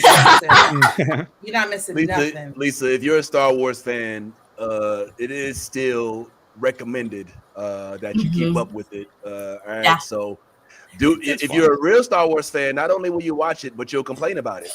And that's how we keep our fans. We don't ignore new lore as Star Wars fans. Seth. We watch and bitch about it. That's the Star Wars way. This is the way. Okay, so watch it and hate it like the rest of us. I still don't hate it. I still don't hate it. That's because I guess I think Star Wars is. I mean, I'm one of the few people that defends the sequels, the prequels. All right, and the reason I defend the prequels is because I believe that they're overshadowed by Jar Jar Binks' voice. Yes, you, Jar Jar. I'm sorry. I know you hate when I bring you up. He always pops up on the screen. Damn, and I just happened to have lost my screen when it happened. But Jar Jar. Sorry, bro, but I think that the movies, we got Mace Windu. We got a double-sided lightsaber. We got Darth Maul. We got Palpatine and his rise to the Senate. We got so many things out of those prequels, but all everybody likes to talk about is the fact that Jar Jar Binks. What's going on, Talene? I was just gonna say that another thing that bothered me was how trusting Boba is. Like, first of all, the Hutts sent Black Chrysanthemum to kill you, and then gifted you some shit that could kill you. I'm just and somehow he just trusts this dude, Danny Trejo. Like, Danny works for them too. They like he sent them as a package deal, and then it didn't resonate to anybody that thing where when he was talking to the Starlight. First of all, that thing looked at him real weird. It didn't look at him, it opened his eyes and looked at him. It didn't look like him, mama, dada. It looked at him like, nigga. It gave him the side eye. Well, he was depressed. And then when he walked off, Danny was like, "Don't worry, he'll be back." It wasn't like don't worry, your dad will be back. It's like, don't worry, you'll have another opportunity to kill him. I didn't pick up on like to me. I'm not getting any subtext from that. I think they delivered that 100% sincerely. Right. Like, this is his new pet, and he was sad that he was gone. Like, I think that's what they want us to believe here. I don't think that they want us to believe there's any subtext of Trojan horsing or subterfuge or anything like that. I think this is a genuine. Well, let's hope your notions are correct, Tyrone, because that's what I'm hearing. There's a lot of notions that this is what they're going to do, and we have no idea if that's the case or not. But I do hope that your notions are correct. Let me say this: they did mention the skepticism. Finnick was like, "So you think that they're just going to drop off a Wookiee?" And it was like, well, let's see what happens. You know what I'm saying? I mean, the unfortunate part is when you have no cards in the deck, you take whatever cards you're dealt. And right now he's getting. I mean, but there is something very, very, very suspect about the strategy here. You almost think that they planted the Wookiee there to lose intentionally, just so that they can put the Rancor in there, just so that Danny Trejo's character can be there. We don't know. I don't know how conniving these Hutts are, but it's very convenient that they showed up. And I think that there's some What you said? Your conniving mind is good. Oh yeah. You thought about I literally described them as conniving. He's the traits in others. I think that the real MVPs, however, I don't have a picture of them, but the real MVPs that aren't getting any clout, any shout outs at all, are the 8 to 12 humble motherfuckers that are carrying these fat fucks around. Like there's no wheels. We just we're like deep in the future where there's spaceships and shit. You know what I'm saying? And they still have to walk around and carry these motherfuckers. Like, I'd be like, yo, if you don't get your ass on a boat or get on a goddamn, hold on, where them Jawas at, bro? Can we get them on the top of one of them goddamn machines? The fucking platform they're on top of that, like, them motherfuckers are heavy as fuck themselves. Then you got this giant fucking like solid titanium fucking platform these niggas are struggling to hold up. That's why there's so many of them, I swear to God. It's crazy. I don't get it, but it is what it is, man. But those are the developments. Did anybody see anything else that we may have missed before we move on to another subject here? But I mean, I saw. I honestly don't think. I think that this episode it's being overshadowed by the Tatooine Power Rangers. I think if you take that out and maybe show how Chrysanthemum snuck in, maybe it's not as bad, but I don't know, man. I think they're I want in to see trouble. more. There was I one wanna more see more cameo. syndicate. There's one more cameo that we forgot to mention. Oh, what's that? Boba Fett's jetpack. He remembered he had a jetpack. Yeah! It took a few episodes, but he remembered. He was Yo, like, "Oh Boba shit, Fett. I don't have to walk. I could fly over there," and it happened. Yeah. So who knows what we'll see now? Yeah, that did pop up, right? Like Boba Fett has a jetpack, and evidently he's had it this whole time. So yeah, maybe it was charging. It was He was like, "Damn, my shit was on 0 from the Sarlacc, man. I had to plug it in a little bit." Got it, man. Well, anyway, Minister Q, I understand you had to leave us, unfortunately, man, but we sincerely appreciate your contribution. Is anything? I appreciate y'all having me on the show, and I just want to say before I go, I think I'm going to be enjoying Naomi. Yes, that's all I want to say on that right now. But so you don't. So all right, I just want to for the record, I just want to make sure that the viewers know that he just shitted on Naomi right before he said it's going to be good. He said that. I think that was for Peacemaker. That was Peacemaker. No, yeah. that was Peacemaker. Yeah. I was never shitting on Naomi. I was shitting on Peacemaker. Really? Yeah, oh, wow. We have. The big goofy Joker who can't act was trying to act like a stupid kid being a superhero. Love it. Yeah, I'm not. Absolutely. I'm not watching that. Now, I draw the line. I didn't watch Power Rangers, and I ain't watching that. You understand? Oh my god. Oh, well, you're missing out, Minister. You're wrong. But You're I gotta wrong. go. I appreciate all of y'all. I can't wait to see all of y'all at the next show. So thank you. All right, that's what's up. Thanks, man. man. Mr. Q, y'all. Great coming having you, man. Appreciate him being here whenever he's here. Real quick, guys, he brought up Naomi. Just to kind of pivot, we can come back to Boba Fett, but Talim, excuse me, you saw Naomi. Could you give us real quick? I got to step away for a second, but just give us an idea of what you thought about Naomi and whether or not we're are we loving it? Are we hating it? Do we have hope for it? What's going on, bro? I definitely have hope for it. Love would be a strong word. I like it a lot. I think it has a lot of potential. From the first episode, and anytime I see, us on screen as superheroes, I'm always here for it. But I think they did a fairly good job of giving us pieces and just not giving us the whole, like we have an understanding that she's special. We do know that after the first episode. We don't know how special. We know she's somehow connected to I would go as far as saying the Justice League, because I mean dude is what are Hawkman, what are their race called? Because their race is called something.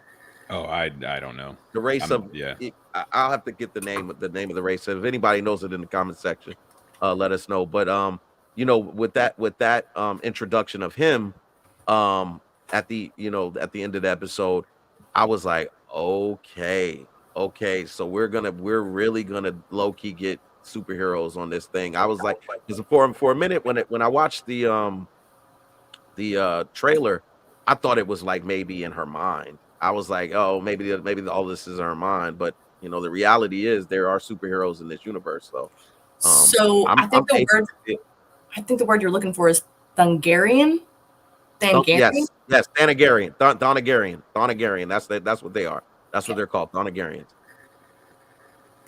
That's what Hawkman and Hawkgirl are, Thonagarians. Well, I think did everybody else get a chance to check this out? I think we talked about. Oh wow, I'm still here. No, okay. So I watched it. Okay. You watched it. What are your thoughts, Tyrone? First opinion. Just give us. I mean, blood raw, please. The world is watching. Yeah, no, I think it's a very, very lighthearted show. It's very, very light in tone. It almost has a Disney Channel feel to it. Yeah. not necessarily bad. I think they're just going for a certain kind of viewership. It's the lead. She's good. She's she's fun to watch. I think she's I think she's like a dynamic kind of actor. So like she can. I think she can carry a show. Yes. And I think in this case she's going to need to, because I don't think there's a lot of strength around her in any of the other characters. It might get a little bit better here and there, but right now everybody just seems it seems like a CW show, if I could be real. Yes. But not like in necessarily a bad way. It's just this is where the show operates. So I do think I have faith in her to carry this show, and I think the story is actually good. I like where they're going. I'm interested to see where this goes, and what makes her special, and what's up with this town. I think there's a lot of I think this is a situation where like there are a lot of people who are conspiring to make her think she's something other than what she is. So yeah, it's interesting. Oh, sorry, bro. I didn't mean to step on you. I thought you. No, you're good. Were you finished? Yeah, I'm finished. Yeah, I'm done. Okay, all right. Steph, please. I can't wait to hear your opinion.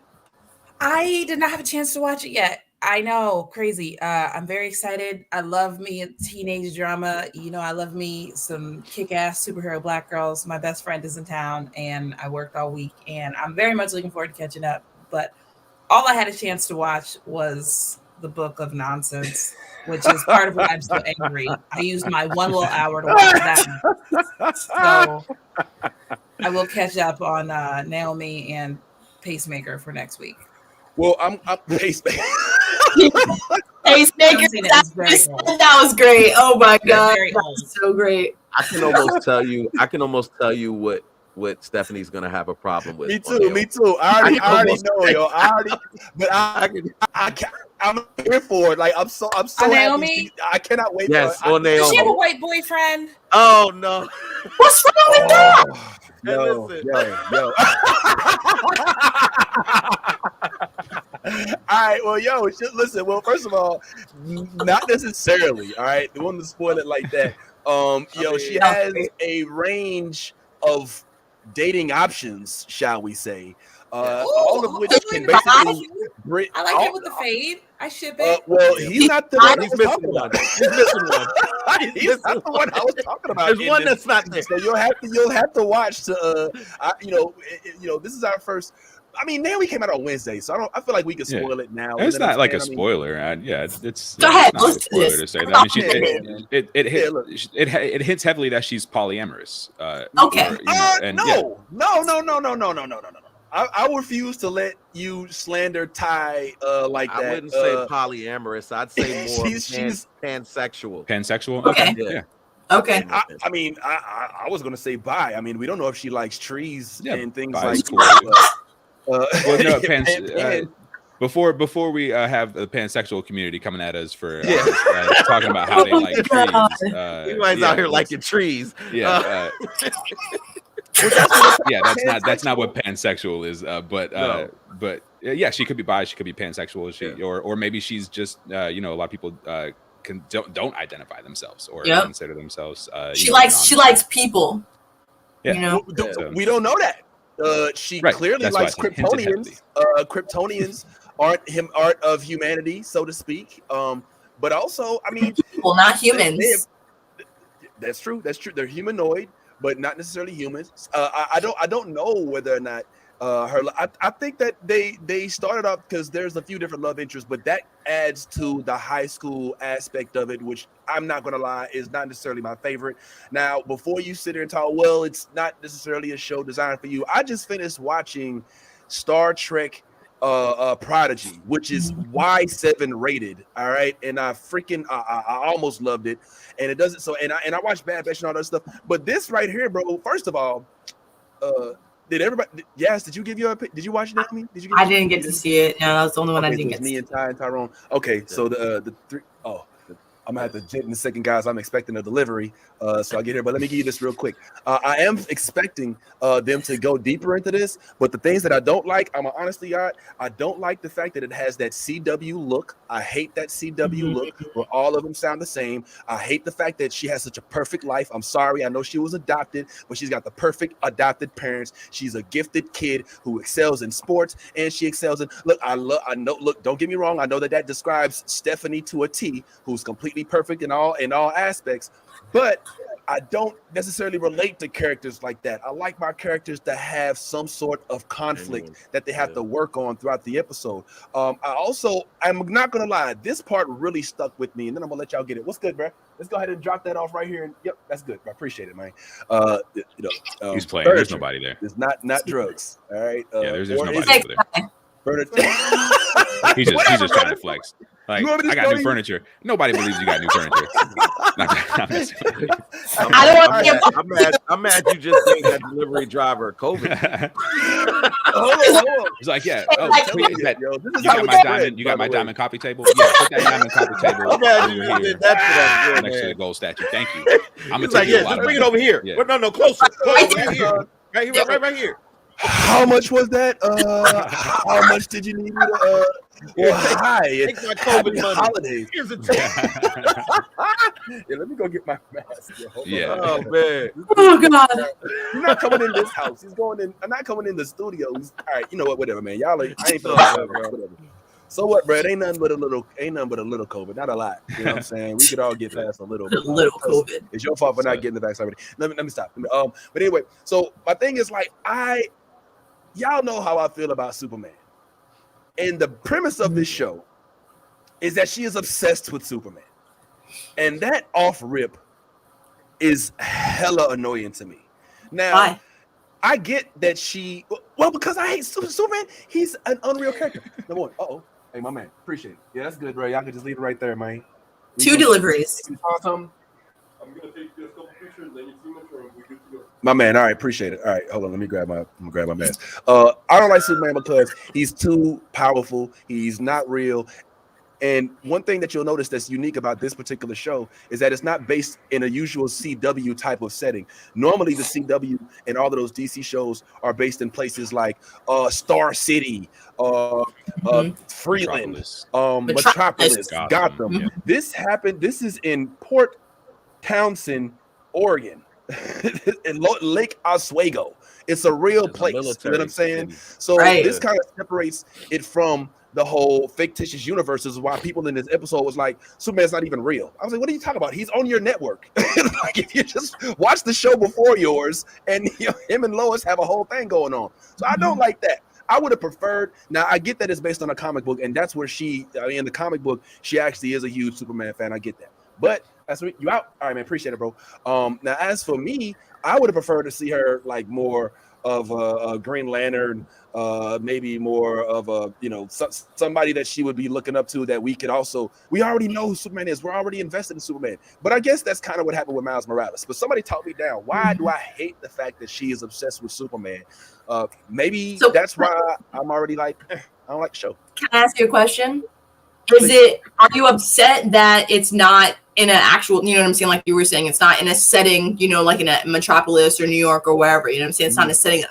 Are you that fixated on it? Because if you think about it, if on the CW, if Superman and Lois already have their life there, she can't be there too, and you know what I'm saying, because then it would be it'd be controversial. It'd be like Supergirl when they, you know what I'm saying, when they intermingled and stuff like that, when they hung out. So that kind of makes sense though, that why she's in Oregon and on a military base too, you know what I'm saying, like, or in that surrounding town or whatever, you know what I'm saying. That kind of makes a little bit more sense, like I think. Well, don't get me wrong. My complaint isn't that she should be in one of these unnamed cities. It's not even a complaint. It's an observation that, as opposed to these other shows like Flash, Arrow, all of these other shows, she exists in a universe that's not comic book based, which means that if you look at the show, when you watch it, you'll notice that she's a huge Superman fan. She's the leader of a Superman. She has the third largest website of Superman fans in the entire world, only to be beat by I think 2 Asian countries or something like that, or Asian and the South American country. Brazil. Yes. So in her universe, yes, Superman is just a comic book character. He's not really a real person. He's not somebody that he's not like Arrow and Flash, where they're like, yeah, we he's the leader of our city. It's like he's not real. And so in this particular episode, there's an event that happens that forges the belief that he's not fictitious, that he's a real character. And my whole thing is, I just wish that the character that she was obsessed with was somebody that we didn't already know so well, like Superman, but was somebody like John Stewart from Green Lantern, the Black Green Lantern, or somebody like Vixen, or somebody that we could get to know a little more. Like, I'm just over Superman. I'm at this point, I'm just over Superman. All right. I know Superman and Batman are played out as hell. I get it. Those are two DC characters that we have an infinite amount of fucking people that play them, but you know, they keep making fucking movies. Now, hold on. Now, I still will watch a Man of Steel 3 if they came out with it. And I'm not gonna lie, I'm getting really geeked up about this Batman that's coming out. And despite Stephanie's hatred for Batman and white vigilantism, I still find the universe of which he exists very fascinating, especially since I did hear and read in a quick article, not a long one, that there was a Mr. Freeze movie in development. But that's a whole other subject. As Tyrone says, we got to keep this show going. But I just think that what's going to happen here, unfortunately, and this is where we're going to lose. Naomi is an addition to the Arrowverse, all right, which makes it a show that's based on a template, all right, which makes it so that it's not as attractive to me. I want to see more shows, frankly, like the other show that I think we all are watching. Hopefully, y'all got a chance to see it. And this I ain't gonna lie, this hit me out the blue, and I can't wait to piss Steph off with all of these developments. The Peacemaker, bruh, yes. Tell me you saw it and tell me what you thought about it. Yes. Oh my God, Stephanie, I can't fucking wait to hear what you have to say after you watch this first episode. Is all I have to say, because from moments for me, and I love white men, okay, that were a little cringeworthy, like him and whitey bodies. Like, I don't understand, you know what I'm saying? Like, we upgraded underwear. Why? They're nasty. It's not appealing. That shit looks gross. Like, and it was weird, and it was intriguing, and I'm kind of excited to see what's going to happen next, but I'm kind of like, I need a blanket, because some things I just don't need to see. You know what I'm saying? Like, just...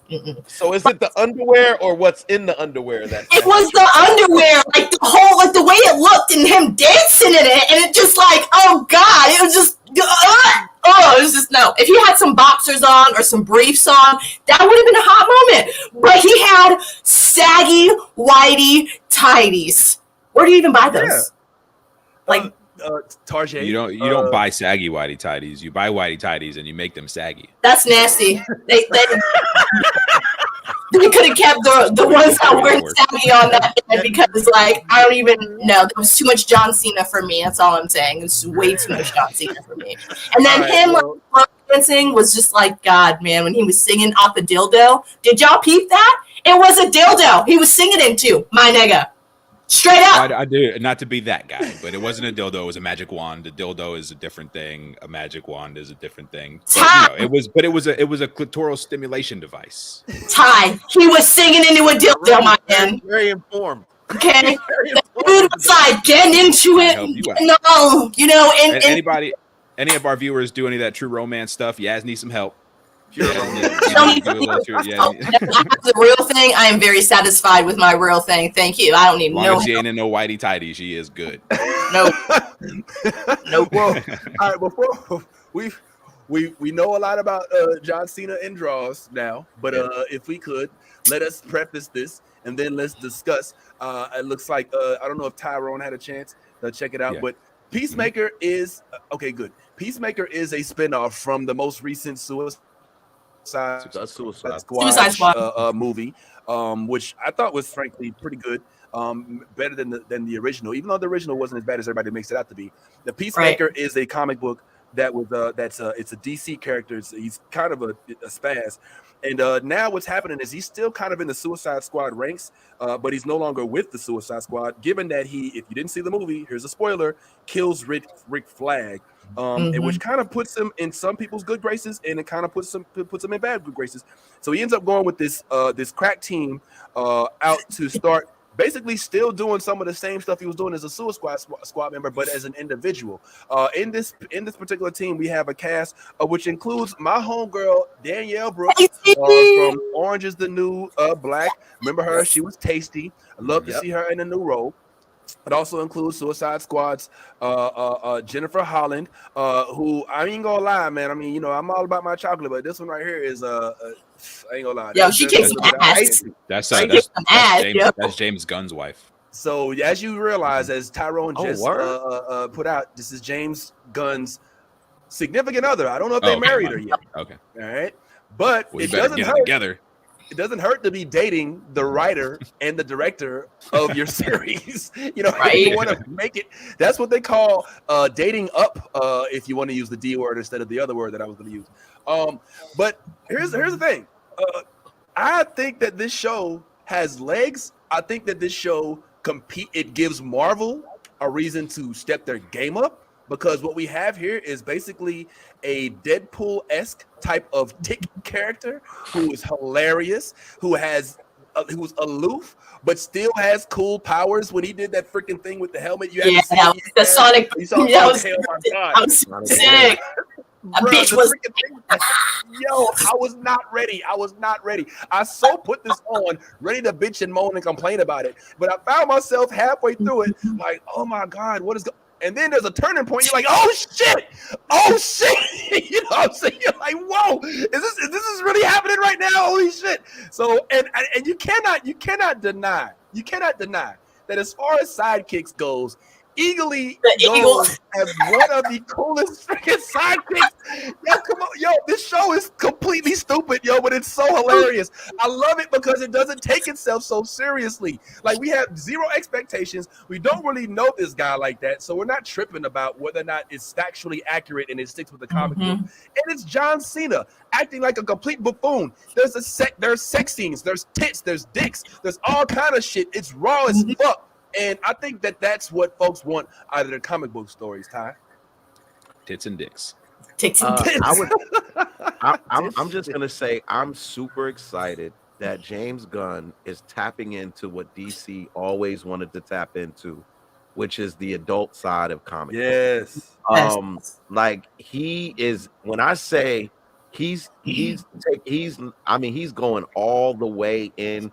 I mean, the level of offensiveness. He doesn't care. Like, he's just like, I mean, the racial connotations and everything, undertones that they're speaking on the show. Listen, I started watching this last night. The first 5 minutes of the show had me and my wife dying. That conversation that he had with the janitor, and the janitor was like, yes. I don't even know you, dude. He was like, well, we smoke weed together. He was like, as much as that moment was touching, I still don't know you, dude. That whole time, like, I was dying off of that, man. And just as the show just kept going on, I'm a couple of things. Eagerly is going to give us that same love. We're going to fall in love with Eagerly like we did with Baby Grogu. Baby Yoda. We're gonna fall in love with him exactly the same. That eagle hug was. I was like, oh my God. The eagle hug, bro. The eagle hug. Like, yo. He said eagle hug earlier today. As a ex DC fan. Whoa! Hold up! Time out. Did you just break news?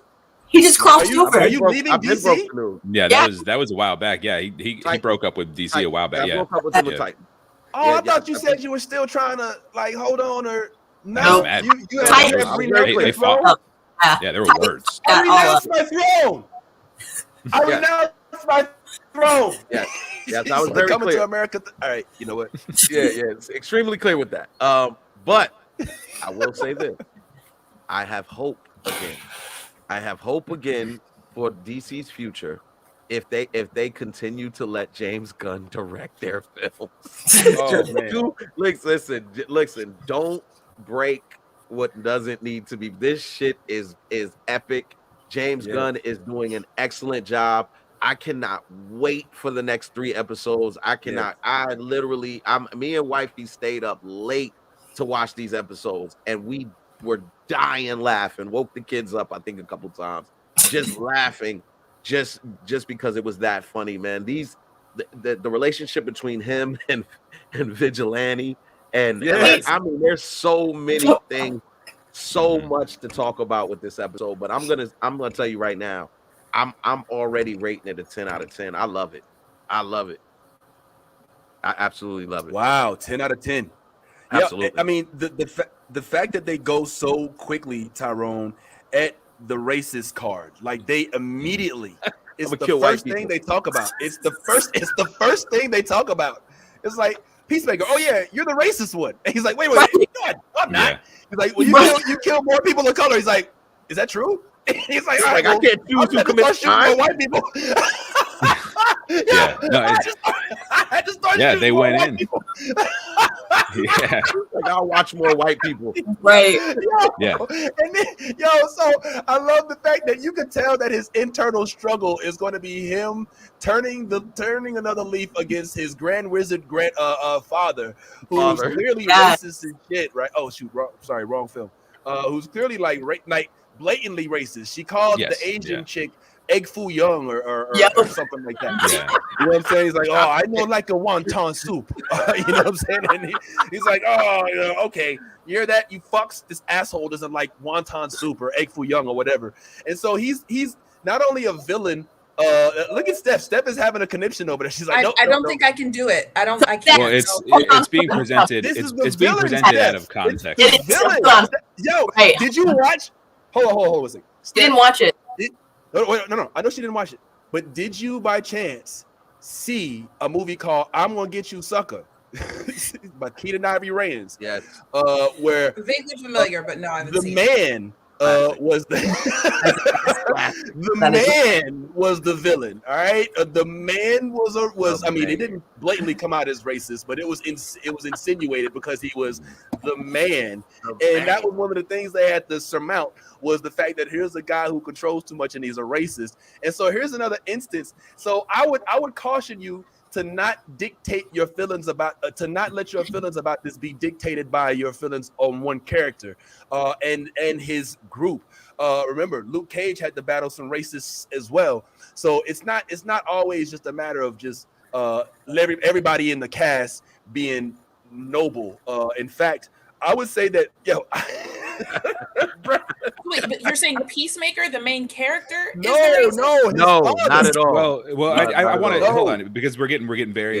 It's starting to get murky. So set it straight, Tyrone, please. Yes, Peacemaker is racist, but he doesn't realize he's racist, and he's learning that the main character of Peacemaker is he's good old American boy. I'm gonna fight for what's right and blah blah blah.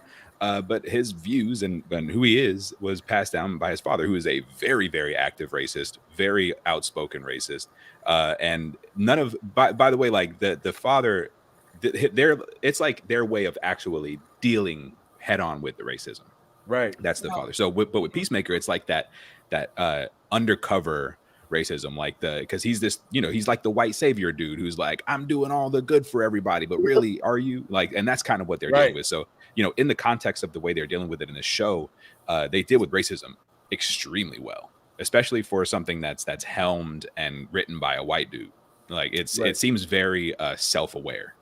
Mm-hmm. I'm triggered. I don't think I have. We know you're triggered, Steph. We know. Go ahead, Ty. Yeah, I don't agree with Tyrone there. I don't agree that he's racist. I think he acknowledged that when his father was saying all the racist stuff, and he said, I don't do that, Dad. Like I just want to help people. Like I'm not, you know what I'm saying? Like I want to just catch criminals or whatever the context of what he said. Yeah, like he thinks like he thinks that way. Like he would be like, I don't, it's like we see it in real life all the time. Somebody's like, I'm not racist, but You know what I mean? Like it's one of those things, and that's kind of where Peacemaker is, where he's like when they were talking about you do kill a lot of people of color. He's like, well, I can't control who commits the crimes. That was him showing his his unspoken and unconscious bias. That wasn't him, like, so he doesn't realize. So he's kind of coming to terms with his racism and his sexism, which is very out in front in this show. The sexism, I definitely agree. Yeah. Well, and that's it's all there. It's that he's not necessarily out to be a bad person, but he's not doing a very good job of being a good person, is the whole kind of thing they're trying to get at. And they do it brilliantly in this show. The saving grace for you will be there are two prominent Black women in the show. All right, Tasty is one of them. And then if you remember watching Another Life on Netflix, Nico's like right-hand woman, Cass, she is also Tasty's girlfriend in this show too. So I mean, it has two really strong Black women actors in this show, and like Tasty is, she's technically like, in the group with the Peacemaker and like kind of, like forcing him to see things in a different kind of light. You know what I'm saying? Like that's like she's like testing his ability to I guess like process the way he's been like processing this whole time. You know what I'm saying? Like she's just testing his mind, I guess. But it's really interesting to watch. I would say watch the first one. If you absolutely fucking hate it, we understand. But watch the first episode. Don't go into it, with any kind of like expectations or any kind of like, oh, this is gonna be, like when I see the dad, it's gonna be racist, because it's just it makes the show like what it is, so you can understand all the aspects of why he is the way he is, why he does things the way he does, and why it's so fucking hilarious and ridiculous at the same time. Like it's I don't know. I thought that I wasn't gonna like this show, but I actually really fucking love it, and I've only seen one episode, so I'm like you hate him so much, so you love him. You know what I'm saying? It's one of those concepts that just like it stirs you. You know what I'm saying? It makes you excited to see what his stupid ass is gonna do next. You know what I mean? Like, and what his fucking eagle is gonna do next, because like that shit is weird as fuck. He takes his eagle on like everywhere, like in the car, like it's a cat. That's the sidekick. All right, hold on. Yeah, it's weird.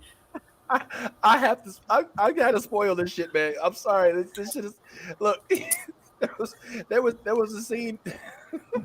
What? Not the threesome. There was a scene where they was supposed to be getting away, and there were active shooters shooting at the getaway car, and he opens the door and he's waiting for he's like, no, we need Eagly. Where's Eagly? And like they're waiting for Eagly to get in the car. It's an eagle. You know what I'm saying? Like the eagle they can fly anywhere. You know what I'm saying? And they're like, no. He's like, no. Where's Eagly? And he lets Eagly get in first. Bruh. Yeah, he's an absolute idiot. It's hilarious. I think one of the funniest scenes of the whole of the 3 episodes that I saw was the scene where he broke into these people's apartment, and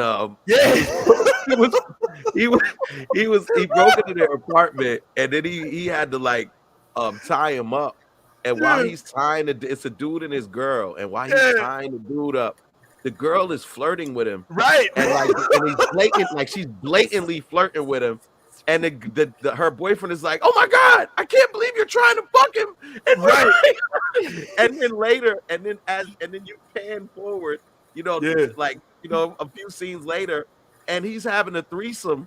With the girl, with his homeboy, yeah, man, bro. Listen, I'm like, look, I'm not gonna sit. I'm not gonna. It's so funny because everything that we say that we die about, Stephanie's like, "Are you?" Mm-hmm. Stephanie's like, "I'm not watching this." Well, it's funny because like without all the stuff around the show to give it context, it sounds very sophomoric. It sounds very like, oh, here's some racism to laugh at, here's some sexism to laugh at, but it's very much not that. It's not the racism that's funny. It's how people react around him. Like, everybody is very clear. Like, everybody treats him like a dumbass racist and a dumbass sexist, and he's just now starting to learn that he's this person. You know what I mean? So it's like, it's anytime it's like The Boys. You watch The Boys? The boys walked so this show could run.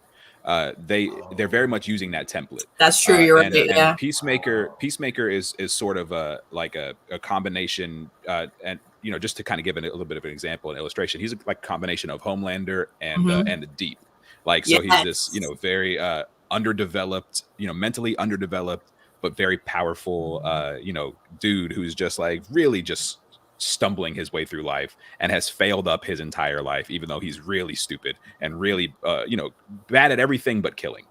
And so it's so it's not, this show doesn't it doesn't prop this hero up. It does a lot to break him down, and it's right. So those kinds of things, it takes the it takes the racism, it takes the sexism, it takes all of the the dicks and the tits, as Vince says, and it puts it in the context of actually like really dealing with a lot of issues.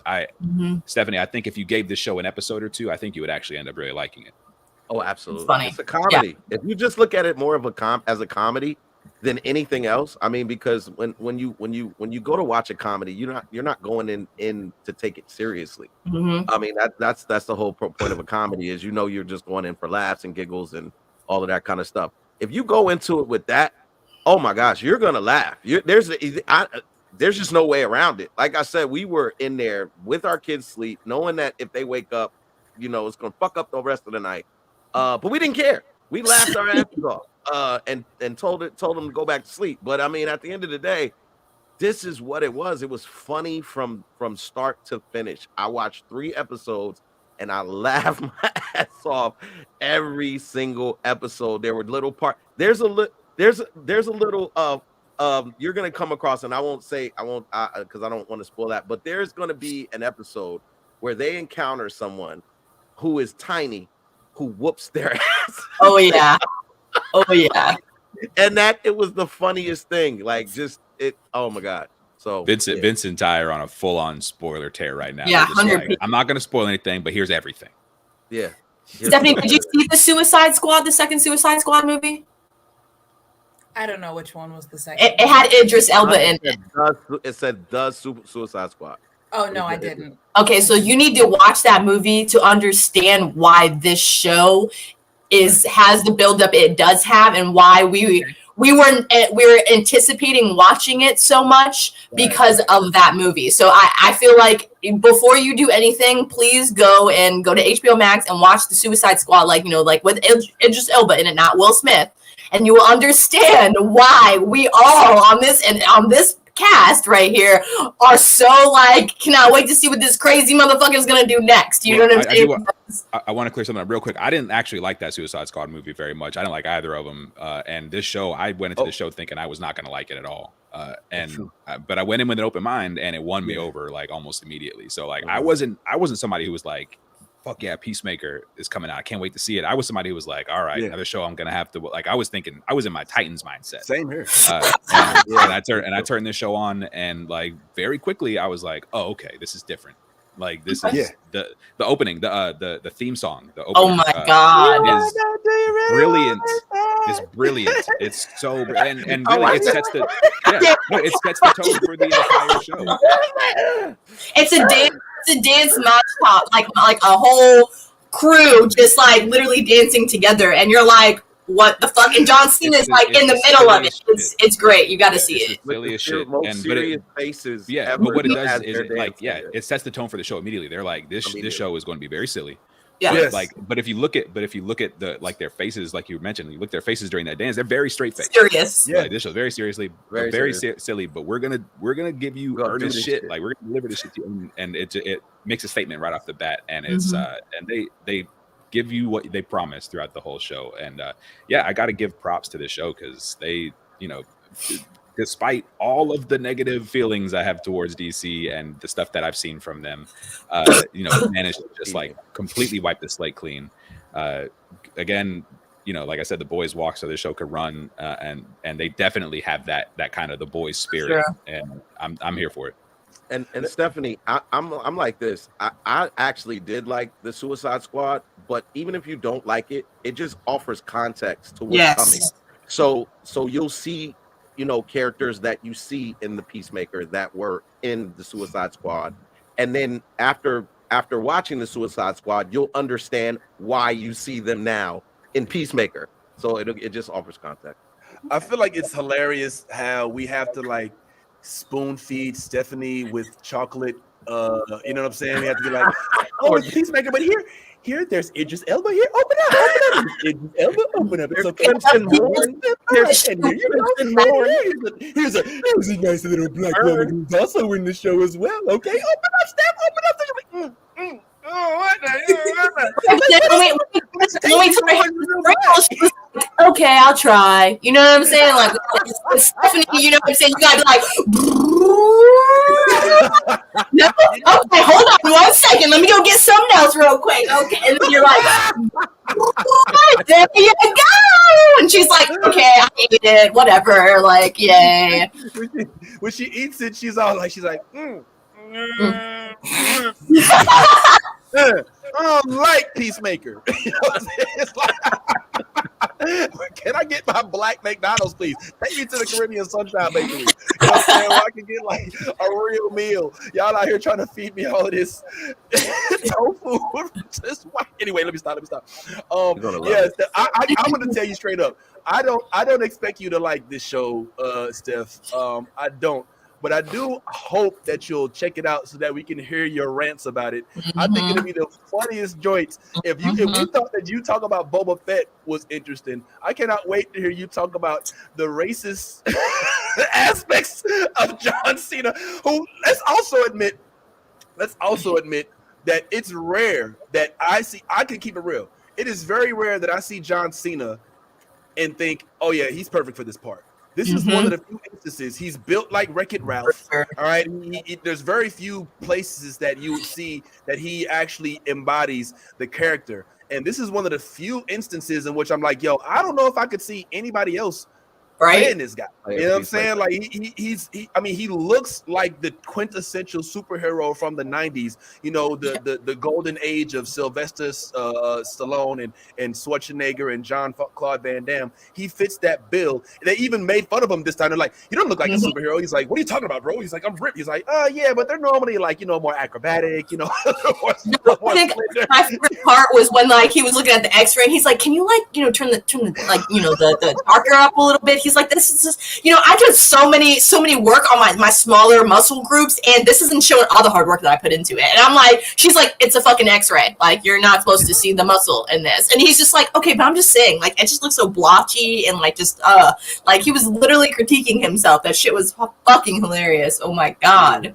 it was so funny. And and another thing that this goes at is this is a superhero that, as of this point, we had yet to reveal what his superpower is. We don't know whether or not. All we know is that he has access to certain devices that can help him.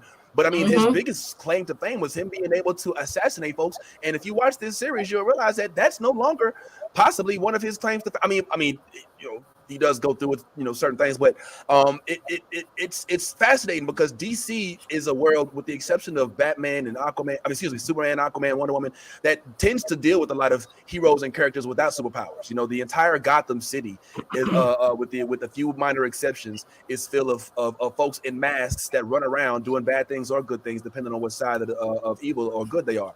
But here's another instance of DC, and they take John Cena. And I just want to say something here real quick, and this is a lesson to the world. If I could get it straight to Cam. All right, thanks. Peacemaker, we just gave a 4 out of 5 approval for. And one of the only one who didn't like it is the one gonna like it.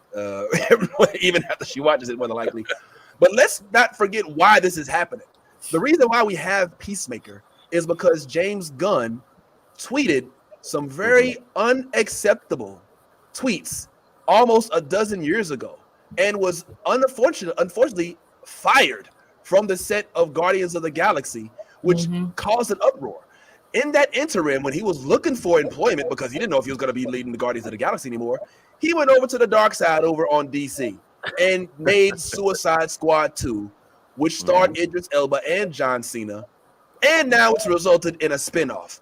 And let's not forget, in addition to him now having this Peacemaker and Suicide Squad 2, he's back as the director and writer of Guardians of the Galaxy 3. So, what can we learn from this?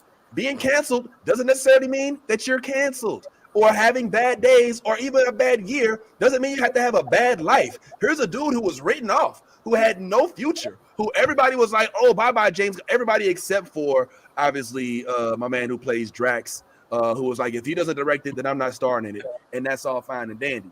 But the fact of the matter is, the reason why we even have a Peacemaker right now is because of all that happened as a result of him making those unfortunate tweets. So I can always say, man, it's not always what happens, but how you react to it. And he clearly landed on his feet after being put through that ringer. I mean, if that makes any sense. So good on you, James Gunn. I think good on you. You know, if that's okay to say. Moral of the story is don't give up. Don't stop believing. Make those tweets, and you know, then make better movies after that.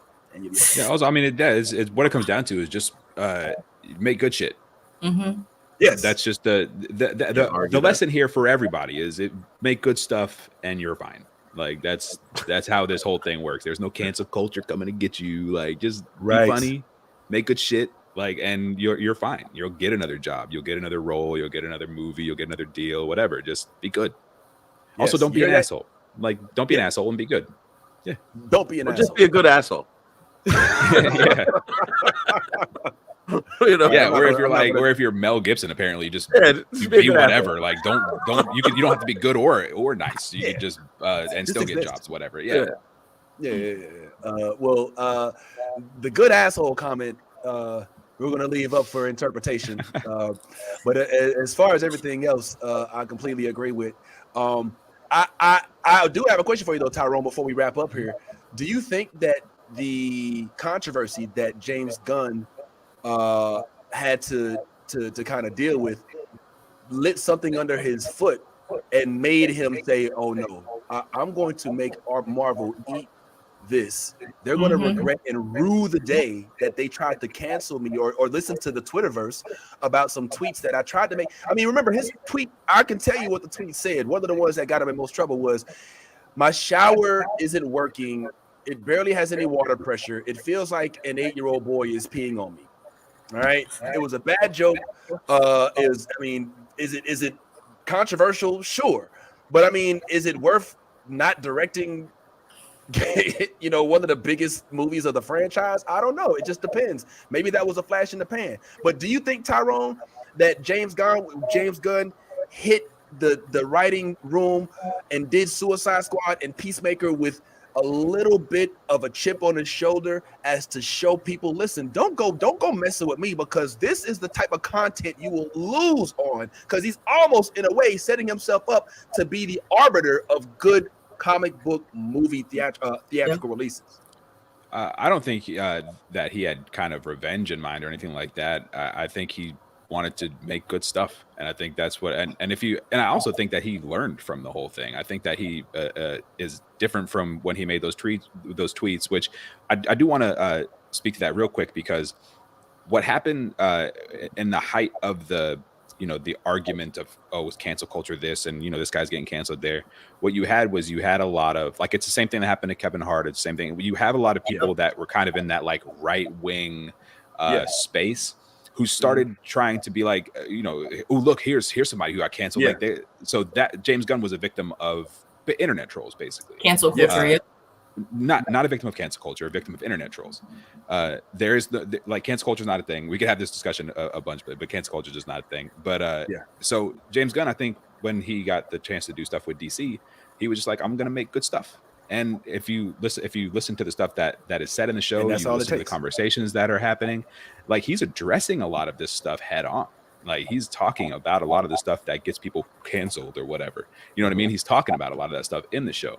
So yes, use James Gunn as an example of, okay, here's a way you can, really be aware of who you are and the growth you've made as a person, and show that through the stuff that you make.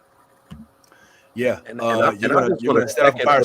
we're starting to wrap up. Go ahead, Tyrone. I just want to second what Tyrone said, because I don't think he went into it with this like, I'm going to pay them back, but I do think he went into it with a level of contention.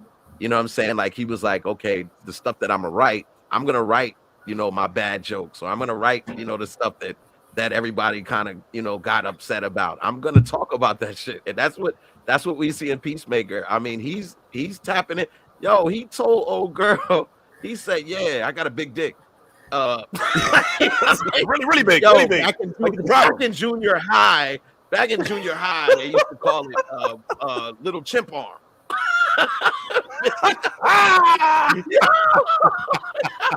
He said, "Yo," he was like, he told Shorty, he said, nah, it's really big, like it hurts. Like, oh my god! Well, and here's the growth part, because like, yes, he throws that in there, yeah. but not to make it look like, oh, John Cena or Peacemaker is this awesome hero with a big dick. It's so the response to that could be like, I don't care. Like, why are you telling me this? Like, nobody has to know this. Why do you say these things? You know, like when he goes at somebody with this, like, you know, this ridiculous, sexist, racist stuff, their reaction is like, do you hear yourself talk? Like, right, you know what I mean? Like, right. They immediately are like, you sound like an idiot. Like, they treat him like a child, like an idiot, like a more, like they, you know, this isn't a thing that glorifies this type of behavior. Like this screenshot right here, the screenshot that you were showing, it looks like they're glorifying it, but that whole scene, you're just like, look at these children.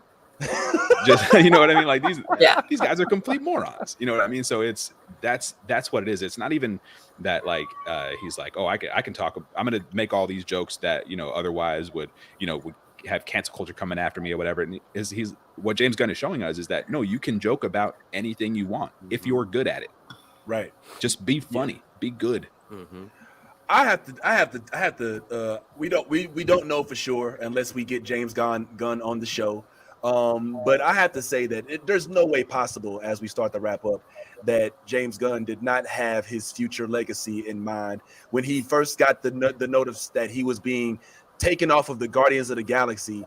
He had to look. A quick story. I could try to make it less than 30 seconds. I remember back in like early 2000 when I worked at a call center. All right, and I needed a job for the summer, and I needed it so bad because I needed to support my habit. But my habit of feeding homeless children, of course. Let's remember that. So I remember I got on my first day, Ty. You could appreciate this. Yes. I didn't make no sales. I had one day to make sales. All right, and this dude wouldn't let me on the phone to make sales. The next day, the end of the day, this dude fired me. I didn't even get on the show. I didn't even get on the phone. I was like, but I didn't even get a chance. He's like, yeah, but you didn't act like it didn't seem like you wanted to be on the phone. I was like, oh my god, like it's my first day. I'm supposed to be like, yo, move out the way.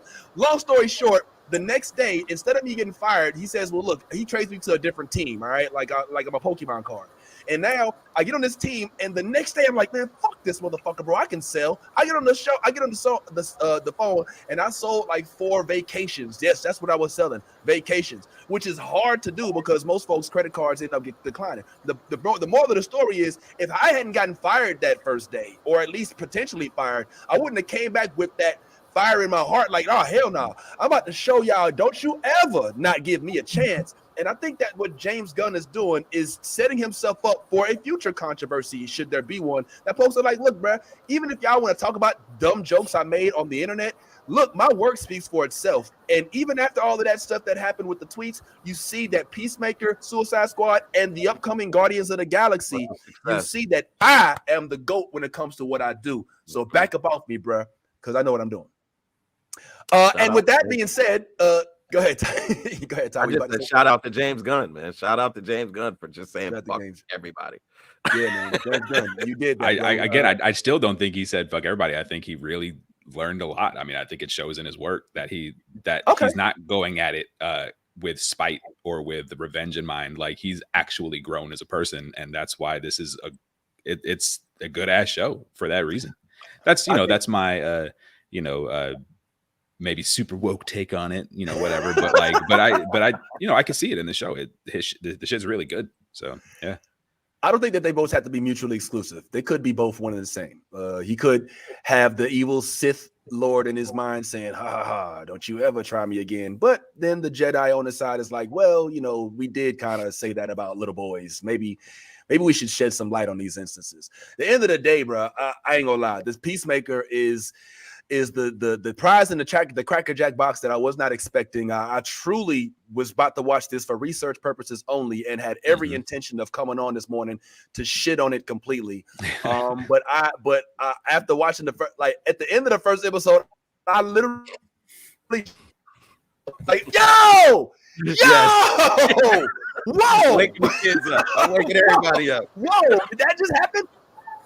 Yeah, bro. I just remember, because I ain't gonna lie, the first 15 minutes or so was, I don't want to say slow, but there was no action, and it got a little lethargic, and it was a lot of backstory, and it was worth it.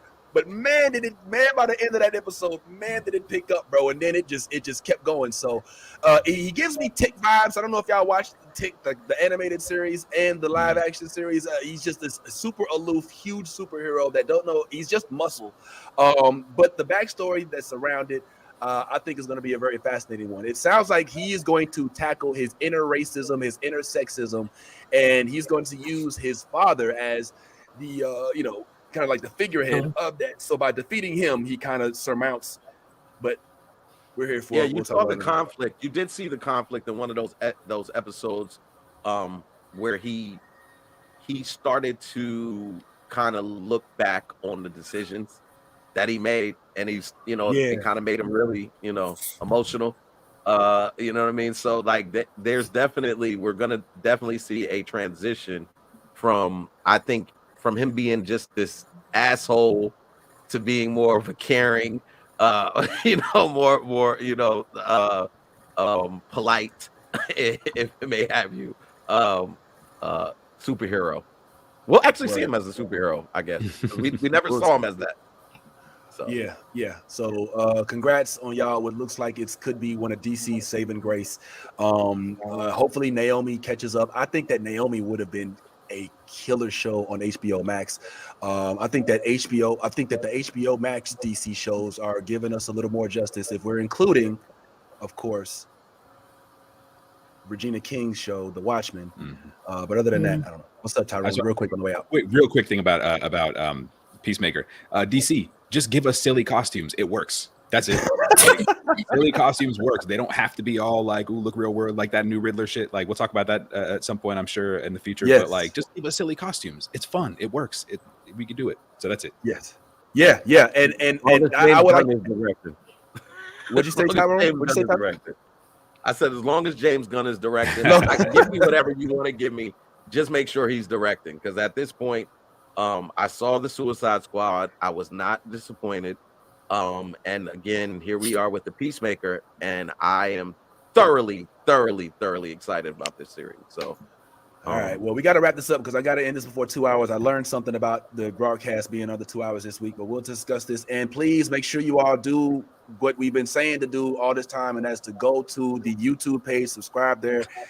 Our YouTube is getting a lot of hits nowadays, so don't be last on that. And make sure you all like, share, and comment on this particular video and the other ones that we'll be posting as we're reviewing more and more shows. Yaz did a review on a few shows. Tyrone as well. The Expanse, I think, just had a finale. We got to talk about that. There's a whole bunch of things, but let's go ahead and get out of here on the moral of the story. What we've learned today is that Naomi hopefully gets better, and that the Peacemaker is a new adventure for us to look forward to. Shout out to James Gunn. And that Boba Fett, unfortunately, is losing its steam because it looks like Jon Favreau is trying to wrestle between trying to keep everybody that used to like Star Wars and folks that may want to come into the fold, and they tend not to mesh well. But good luck to him and the Tatooine Power Rangers and everybody else that we've now hired. Look for us next week as we'll be back discussing even more. And please like, share, comment, send us things, comment as well, or what you believe your opinions are throughout the show. And in all things, be yourself. If you're not being yourself, you're authentically being fake. And don't forget to let that geek flag fly. Holla at your boys. Let's roll. Fighter 2, I just really hate Zangief, only Ken and Ra 2. I find it hard to be Blanca, keep a wee ninja hanging and the uncle album banging. If you negative in energy, then stay out the vicinity. Yeah, them niggas over there, yeah.